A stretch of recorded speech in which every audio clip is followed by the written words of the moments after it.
பிரச்சார கூட்டத்திலே திருநெல்வேலிக்கு வந்து இந்த நிகழ்ச்சியிலே கலந்து கொண்டிருக்கக்கூடிய மரியாதைக்குரிய அன்பிற்குரிய நம்முடைய இந்திய நாட்டின் எதிர்காலம் என்று நாம் போற்றக்கூடிய திரு ராகுல் காந்தி அவர்களே, இந்த நிகழ்ச்சியிலே கலந்து கொண்டிருக்கக்கூடிய அமைச்சர்கள் தங்கம் தென்னரசு அவர்களே, அனிதா ராதாகிருஷ்ணன் அவர்களே, அடிக்கடி திரு ராகுல் காந்தி அவர்களிடம் சொல்லுவது என்னவென்றால், தமிழ்நாடு உங்களை எப்பொழுதுமே வரவேற்க காத்திருக்கிறது, நாங்கள் உங்களை அதிகம் நேசிக்கக்கூடியவர்கள் என்று. அதற்கு ஒரு உதாரணம், காலையிலிருந்து தகித்துக் கொண்டிருந்த வெயில் ராகுல் காந்தி அவர்கள் இங்கே கால் வைத்தவுடன் பூங்காற்றாக மாறி இன்று உங்களுக்கு குடைபிடித்துக் கொண்டிருக்கிறது. அந்த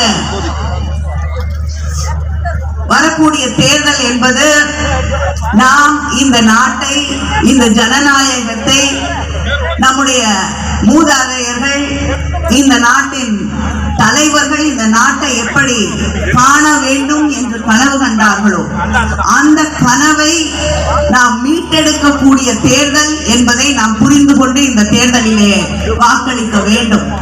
ஏனென்றால் பிஜேபிக்கு ஜனநாயகத்தில் நம்பிக்கை கிடையாது. திரு ராகுல் காந்தி அவர்கள் பாராளுமன்றத்திலே தொடர்ந்து அவர்களை எதிர்த்து கேள்வி கேட்டுக் கொண்டிருந்தார்.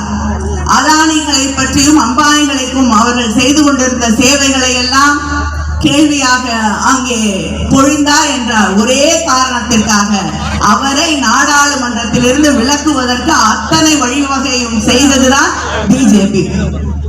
எதிர்கட்சியிலே இருக்கக்கூடிய தலைவர்களை எல்லாம் சிறைக்கு அனுப்ப வேண்டும், கேள்வி கேட்கக்கூடிய அத்தனை பேரையும் மௌனமாக எதை செய்ய வேண்டும் என்றாலும் செய்ய தயாராக இருக்கக்கூடிய ஒரு இயக்கம் தான் பிஜேபி.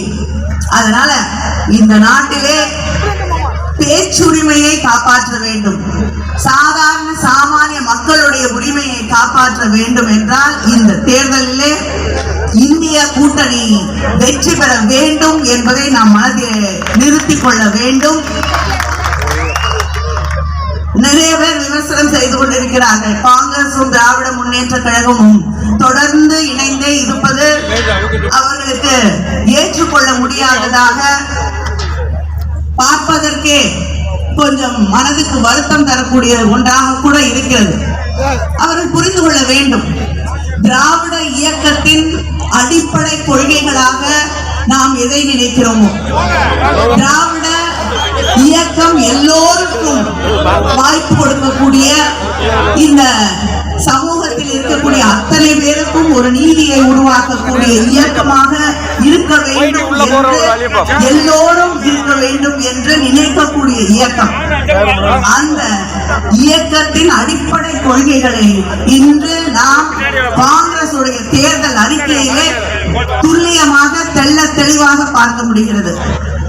தலைவர் கலைஞரின் கனவாக இருந்த தனியார் நிறுவனங்களிலும் இடஒதுக்கீட்டை கொண்டு வர வேண்டும் என்ற அந்த கருத்தை இன்று காங்கிரஸ் தேர்தல் அறிக்கை பிரதிபலித்துக் கொண்டிருக்கிறது.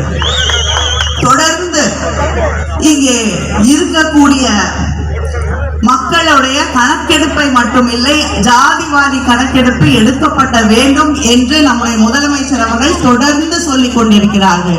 இன்று காங்கிரஸ் தேர்தல் அறிக்கையிலே அதுவும் ஒரு வாக்குறுதியாக வெளிவந்திருக்கிறது. அதனால இரண்டு பேரும் இணைந்து செய்யக்கூடிய பயணம் இது.